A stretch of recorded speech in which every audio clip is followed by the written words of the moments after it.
किसी एक व्यक्ति के घर के बाड़े के हनुमान जी, पीपल वाले हनुमान जी आज दुर्ग और भिलाई के संकट मोचन हनुमान जी कैसे बन गए हैं, ये पूरी गाथा बड़ी रोचक है। आइए ध्यान से सुनते हैं। बात जेसीबी लाकर मंदिर को तोड़ने का प्रयास किया गया था, पर अचानक में हुआ ऐसा कि जो ड्राइवर था उसको अटैक आ गया और मंदिर का स्थानांतरण की मान्यता करने लगे सब डॉक्टर लोग, और ऑपरेशन थिएटर में जाने से पहले हनुमान जी को प्रणाम करके जाते थे। फिर उसके बाद से हनुमान जी ने उस टेबल में कोई भी पेशेंट को नहीं। मंदिर उसी परिवार उसी न्यास ट्रस्ट का ही है और लगभग 40x40 यानी 1600 स्क्वायर फीट की जगह आज भी ये उसी चंद्रा। क्या आप जानते हैं कि इस हनुमान मंदिर का इतिहास क्या है? ये हनुमान मंदिर यहाँ पर कब से बसा हुआ है?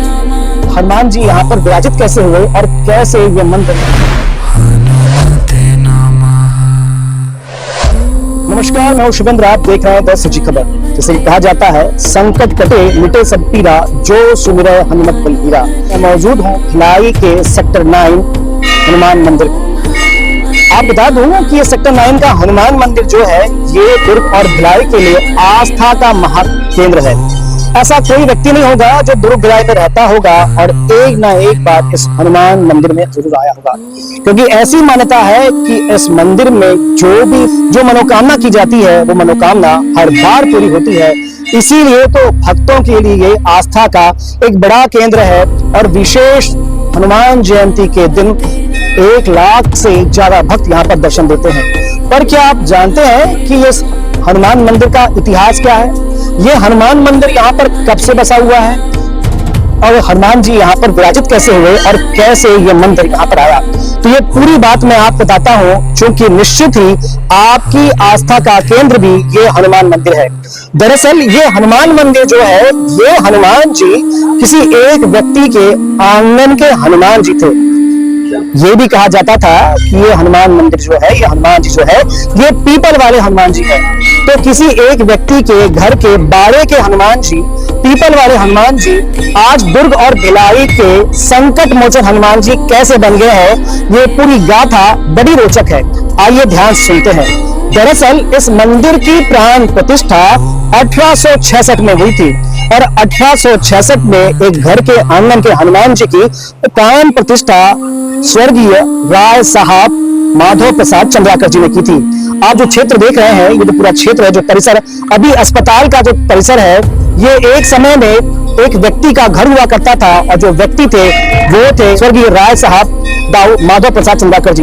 आखिर माधव प्रसाद चंद्राकर जी कौन थे ये भी मैं आपको बताऊंगा, पर यह विशेष बात अभी जानिए कि ये उन्हीं के घर का आंगन था और लगभग 2 से 3 एकड़ में फैला हुआ ये उनका घर था और उसी घर के आंगन में ये हनुमान जी विराजित थे। दाऊ जी की आस्था हनुमान जी में बहुत ज्यादा थी। वो इसीलिए थी क्योंकि दाऊ जी के ये कुल देवता थे। ऐसा भी कहा जाता है कि औंधी और रिसामा ये परिवार के दाऊ जी के परिवार के कुल देवता ये हनुमान जी थे। पर अब ये परिवार गया कहाँ और कैसे उस आंगन, जिस घर के आंगन थे, वो घर कहाँ बच गया? तो दरअसल 1951 में अधिग्रहण हुआ था भिलाई स्टील प्लांट के लिए बहुत सारे गांव का, और जिस जगह पर अभी हम मौजूद है, जिस जगह पर ये मंदिर है, इसे कहा जाता था आमदी गांव। जी हाँ, ये गांव था आमदी और आमदी गांव का विस्तार भी बहुत ज्यादा था। आपको बता दूं कि आज के समय का नरनगर, हुड़को, कोहका ऐसा बहुत बड़ा क्षेत्र, लगभग 15 से 20 किलोमीटर के आसपास का क्षेत्र उस समय के आमदी गांव में आता था। अब आप समझ जाइए कि इस आमदी गांव में दुर्ग भी बहुत छोटा था। तो आमदी गांव के जो दाऊ थे माधव प्रसाद चंद्राकर जी, उनके आंगन के हनुमान जी थे। अब हनुमान जी की किंवदंती बहुत ज्यादा है। जब अधिग्रहण हुआ तो अधिग्रहण के समय में दाऊ जी ने अपना घर तो छोड़ दिया, पर चूंकि आप भी जानते होंगे कि अधिग्रहण में किसी मंदिर का अधिग्रहण नहीं हो सकता, तो आज भी ये मंदिर उसी परिवार उसी न्यास ट्रस्ट का ही है और लगभग 40x40 यानी 1600 स्क्वायर फीट की जगह आज भी ये उसी चंद्राकर परिवार की है। पर बड़ी बात कि जब इस पूरे अस्पताल की जमीन का अधिग्रहण हुआ तो इस मंदिर को भी यहाँ पर हटाने का प्रयास किया गया। लगभग 2 बार ऐसे बड़े प्रयास किए गए कि मंदिर को यहाँ से स्थानांतरित किया जाए, पर दोनों बार ये सारे प्रयास विफल रहे। बात जो सुनने में आती है वो ऐसी है कि एक बार तो जेसीबी लाकर मंदिर को तोड़ने का प्रयास किया गया था, पर अचानक में हुआ ऐसा कि जो ड्राइवर था उसको अटैक आ गया और मंदिर का स्थानांतरण नहीं हो पाया। कुछ साल बाद फिर से ऐसा प्रयास किया गया, पर उस बार जो प्रयास किया गया ऐसा बताया जाता है कहीं से उड़कर निकलकर एक सांप आया, सांप ने ड्राइवर को काटा और उस ड्राइवर की वहीं पर मृत्यु हो गई। उसके बाद से इस मंदिर को कहीं और स्थानांतरित करने का प्रयास नहीं किया गया। आपको बता दूं कि यहीं पास में एक मानव मंदिर है और वहां पर भी एक बड़ा हनुमान जी का मंदिर है। उस मंदिर को इसीलिए बनाया गया था कि ताकि यहाँ से हनुमान जी को निकालकर हटाकर वहीं पर स्थानांतरित किया जाएगा, पर ऐसा न हो सका। वहां पर एक हाथी कुंड है, पर हाथी कुंड की क्या महिमा है वो भी मैं आपको समझाऊंगा, वो भी आपको बताऊंगा। पर बड़ी बात तो ये है जहां पर जब ये मंदिर अस्पताल बन गया, पीछे में अगर आप जाएंगे देखेंगे तो वहां पर ऑपरेशन थिएटर है। बताया ऐसा जाता है कि सन 1970-71 के आसपास में जब ये मंदिर भी बन गया, मंदिर भी यहाँ पर था और अस्पताल भी था, तो अस्पताल से निकलने वाला गंदा पानी यहाँ हनुमान जी को छूता था और कहीं ना कहीं हनुमान जी उससे अपवित्र हो रहे थे। ऐसा बताया जाता है कि जो उस समय यहाँ की देख रेख कर रहे थे दाऊ विष्णु प्रसाद चंद्राकर जी, उनके स्वप्न में हनुमान जी आए। हनुमान जी ने उनसे कहा कि मैं यहाँ पे अशुद्ध हो रहा हूँ क्योंकि ऑपरेशन थिएटर से निकलने वाला गंदा पानी मुझे अशुद्ध कर रहा है। दाऊ जी ने तुरंत यहाँ के भिलाई स्टील प्लांट प्रबंधन से संपर्क किया, पर प्रबंधन ने उनकी बात को यह कह के नकार दिया कि ये सारी बात अंधविश्वास है, ऐसा कुछ नहीं होता। पर उस समय के बाद से ऐसा होने लगा कि जो भी यहाँ पर ऑपरेशन हो रहे थे वो सारे ऑपरेशन असफल हो रहे थे। एक के बाद एक ऑपरेशन असफल होते थे, कई बार लोगों की मृत्यु हुई थी, पर उसके बाद शायद प्रबंधन को बात समझ में आई होगी और अस्पताल के ऑपरेशन थिएटर से निकलने वाले उस गंदे पानी को रोका गया। उसके बाद ऐसी स्थिति आ गई कि जब भी डॉक्टर ऑपरेशन के लिए जाते तो पहले हनुमान जी के दर्शन करते। बात तो ऐसी भी सामने में आई कि अगर कोई डॉक्टर हिंदू हो चाहे मुसलमान हो, वो यहाँ पर दर्शन करता, माथा टेकता, उसके बाद ऑपरेशन करता और ऑपरेशन के बाद सारे ऑपरेशन सफल होते जा रहे थे। पर बड़ी बात बताऊं मैं आपको, यहाँ पर केवल इतनी सी बात नहीं है, लोगों की आस्था की प्रगाढ़ इसीलिए है, इसलिए संकट मोचन कहा जाता है क्योंकि ये एक सिद्ध मनोकामनेश्वर हनुमान जी का मंदिर है। जो मनोकामना यहाँ पर भक्त मांगते हैं उनकी सारी मनोकामनाएं पूरी होती है। यहाँ पर विशेष प्रथा है नारियल बांधने की। और बड़ी बात ये ऐसा ही बताया कि ऐसी यहाँ पर एक बात प्रचलन में है कि यहाँ पर अक्सर ऑपरेशन असफल हो रहे थे क्योंकि यहाँ पर ऑपरेशन का गंदा पानी हनुमान जी को अशुद्ध कर रहा था। पर ये बात कितनी सच है, हमारे साथ में लक्ष्मी महेश्वरी जी हैं जिन्होंने प्रत्यक्ष अनुभव किया है। इस समय उनका भी यहाँ पर ऑपरेशन हुआ था और वो सारे ऑपरेशन असफल हुए थे। आखिर इनसे जानते हैं कि क्या थी वो बात और फिर कैसे वो ऑपरेशन जो लगातार असफल हो रहे थे, लोगों की मृत्यु हो रही थी, कैसे वो सफल होने लगे। जी महेश्वरी जी बताएं। वो हनुमान जी की मान्यता करने लगे सब डॉक्टर लोग और ऑपरेशन थिएटर में जाने से पहले हनुमान जी को प्रणाम करके जाते थे। फिर उसके बाद से हनुमान जी ने उस टेबल में कोई भी पेशेंट को नहीं मरने दिया। बाद में तो मृत्यु होती ही थी, लेकिन टेबल में कभी किसी ऑपरेशन करते समय किसी पेशेंट का मृत्यु नहीं हुआ। और मेरा ऑपरेशन 1973 में हुआ था। उस समय कल्ले सर थे, डॉक्टर कल्ले सर ने मुझे देखा। उसके बाद चौबे सर ने मेरा 14 ऑपरेशन किया। 14 ऑपरेशन करने के बाद भी अभी तक मैं रोज डेली सेक्टर 9 हॉस्पिटल में पट्टी कराने आती हूँ क्योंकि वो सेप्टिक हो गया है। ऑपरेशन कर करके डॉक्टर लोग सब थक गए, इसका कोई इलाज नहीं है, ये आपके साथ ही आपकी पट्टी जाएगी बोलते। तो जी आपको ऐसे दिक्कत क्या हो गई थी और कितने बार आपके ऑपरेशन हुए थे जो असफल हुए? 14 ऑपरेशन असफल हुए थे। 14 असफल हुए थे। बार बार उसी को खोल खोल के देखा गया। बार देख करके उन्होंने बोला कि नहीं अब ठीक हो जाएगा, ठीक हो जाएगा। Last doctor Choubey sir retire हो रहे थे, उस समय भी एक बार करे, फिर भी ठीक नहीं हुआ। फिर भी कर करके वो थक गए, बोले अब तो नहीं हो सकता, बोले इसका कुछ भी। हम लोगों ने रिक्वेस्ट किया था कि हमको रेफर कर दीजिए, हम लोग कहीं बाहर जाके दिखा लेंगे, लेकिन चौबे सर को अपने नाम की थी, अगर मेरा गलत केस कहीं बाहर जाएगा तो मेरी नाम की बदनामी होगी करके, इसलिए उन्होंने रेफर नहीं किया मुझे। एक बात जो निकलकर सामने में आती है कि यहाँ पर जब दर्शन करना शुरू किया डॉक्टर्स ने, उसके बाद से ही फिर सारे ऑपरेशन सफल होने लगे, ये कितनी सच है? ये पूरी 100% में 100% सही, क्योंकि ऑपरेशन टेबल में कोई पेशेंट नहीं मरता था। बाद में तो मृत्यु आनी है जिसको आनी है, लेकिन उस टेबल में, पहले तो टेबल में ही मर जाते थे पेशेंट। उसके बाद ये हनुमान जी की इतनी मान्यता है, जो भी इनको सच्चे मन से जाएगा उनकी पूरी मनोकामना पूरी होती। मुझे चलने की शक्ति 14 ऑपरेशन के बाद इन्होंने दिया है, जो अभी भी मैं पूरा काम करती हूँ। रोज पट्टी कराने आती हूँ, इतनी बड़ी पट्टी होती है कि अंदर इतना लंबा पैकिंग जाता है मेरा, डेली पट्टी होती है मेरी। तो ये बात केवल कोई अफवाह नहीं है, वाकई में लोगों की आस्था है। आस्था तभी विश्वास बनती है जब इस प्रकार के चमत्कार होते हैं। ऐसी एक कहानी नहीं, सैकड़ों कहानियां हैं, लोगों की आस्था है। लोग हैं हमारे साथ, एक भक्त और भी हैं जो सदियों से इस हनुमान मंदिर में आ रहे हैं। भैया जय श्री राम। जय श्री राम। जय श्री मैं जानता हूँ आप वाकई में बहुत दिन से हनुमान मंदिर में आ रहे हैं, तो आखिर 35 साल से आ रहा हूँ इधर। बताइए, 35 साल से आ रहे हैं, तो 35 साल से लगातार यहाँ पर आ रहे हैं, तो क्या है आस्था का इतना कारण? कोई मेरा डिमांड नहीं है यहाँ पे, लेकिन आस्था है, दिल के अंदर है कि जाना ही जाना है। यहाँ पे जो है, अगर मैं दुर्ग भिलाई में हूँ तो चाहे रात के 11 बजे, मेरे को मंगल और शनिवार को पहले मैं आता था, दोनों दिन आता था, अभी सिर्फ मंगलवार को आता हूँ। क्योंकि मेरा टूरिंग जॉब है इसलिए मैं, लेकिन यहाँ रहने के बाद तो आना तो मेरा कंपलसरी है। आपको मैं जानता हूँ अच्छे से, आप पूरे भारत में घूमते हैं और जहाँ कहीं जाते हैं सबसे पहले आप वहाँ के मंदिर में जाते हैं।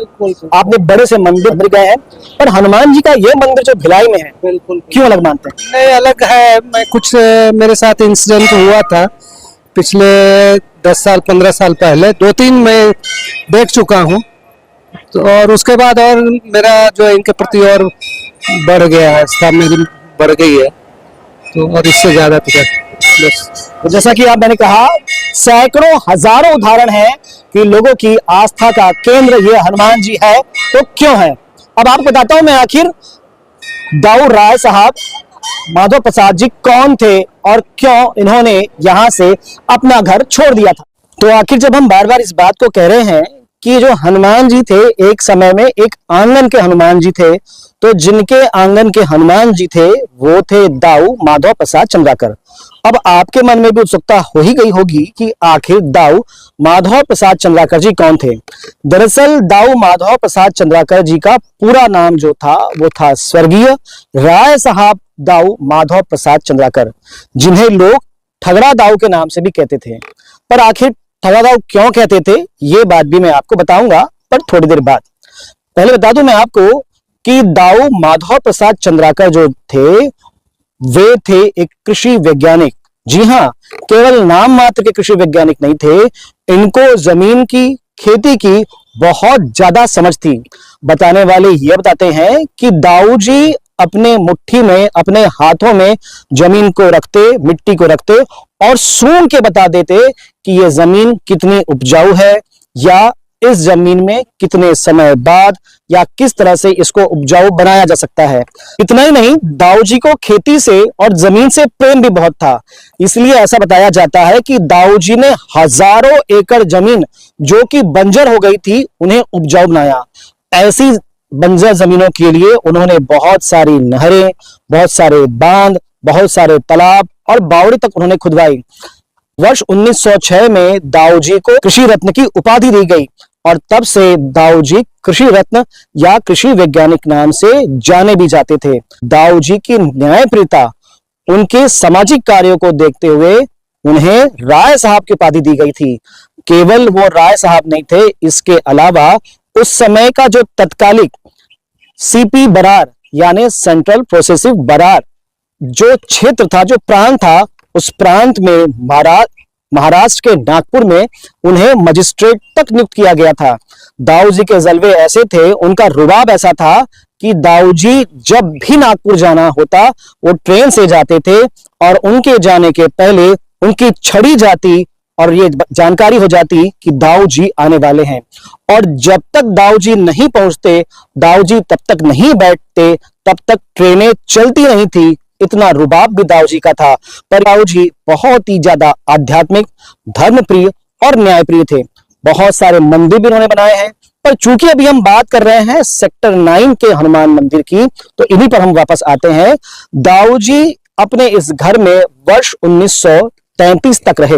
वर्ष 1933 में दाऊ जी की मृत्यु हो गई। उसके बाद में उनके छोटे भाई लाला राम जी और उनके भतीजे विष्णु दाऊ जी ने आगे काम को संभाला और उनके कामों को आगे बढ़ाया। जब दाऊ जी की मृत्यु हो गई तो विष्णु दाऊ जी जो थे वही मंदिर की देखरेख करते थे और उनके सामाजिक कार्य को भी संभाल रहे थे। पर वर्ष 1951 में भारत में एक नई औद्योगिक क्रांति हुई और उस औद्योगिक क्रांति के तहत भारत में एक नए स्टील प्लांट को लगाने का को जन्म दिया। तब यह तय किया गया कि आखिर वो प्लांट लगेगा कहां। बहुत जगह बातें की गई और फिर तय किया गया कि उस समय के मध्य प्रदेश के इस क्षेत्र में जिसे भिलाई कहा जाता है वहां पर यह प्लांट लगेगा। पर केवल इस समय भिलाई भी पूरा भरपूर फैला हुआ नहीं था। आमदी जो कि एक बड़ा गांव था, इसलिए आमदी और आसपास के बड़े बहुत सारे गांवों की जमीन को अधिकृत किया गया और तब विष्णु दाऊ जी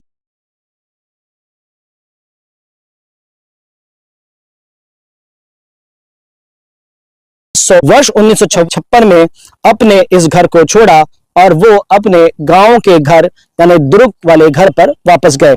तो तब से जब से दाऊ जी का परिवार यहां से गया तब विष्णु प्रसाद जी ही इस मंदिर को देख रहे थे। पर वर्ष 1965 में विश्राम दास जी को नियुक्त किया गया जो कि यहाँ के मंदिर के महंत थे और वो यहाँ की पूजा पाठ देखरेख करते थे।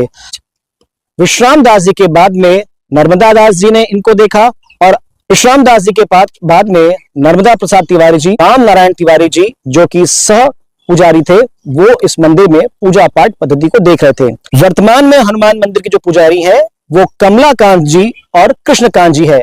आपको एक बात बता दूं, अभी न्यास द्वारा पुजारियों की यानी यहाँ पर देखरेख करने वाले महंतों की नियुक्ति होना शेष है। वो नियुक्तियां अभी जल्द हो जाएगी। फिलहाल कमलाकांत जी और कृष्णकांत जी अभी मंदिर की पूजा पाठ को संभाल रहे हैं, देख रहे हैं। जैसे कि जानकारी मिलती है, दाऊ जी बहुत सीधे, सरल, न्यायप्रिय और लोगों की मदद करने वाले थे। इसीलिए तो दाऊ जी ने सैकड़ों एकड़ जमीन लोगों को दान में दी थी। तो आज हम इस मंदिर के बारे में दाऊ जी को इसलिए याद कर रहे हैं क्योंकि इस मंदिर की प्राण प्रतिष्ठा दाऊ जी ने की थी और ये दाऊ जी के आंगन वाले हनुमान जी थे जो बाद में पीपल वाले हनुमान जी बन गए और आज ये दुर्ग, भिलाई और छत्तीसगढ़ के लिए संकट मोचन हनुमान जी हैं जो लोगों की तकलीफों को दूर करते हैं, मनोकामनाओं को पूरा करते हैं। हमें ऐसा लगा कि ये सारी जानकारी आपके लिए बहुत जरूरी है क्योंकि बहुत सारी बातें ऐसी होती है जिन्हें लोग भुला देते हैं, ध्यान में नहीं रखते।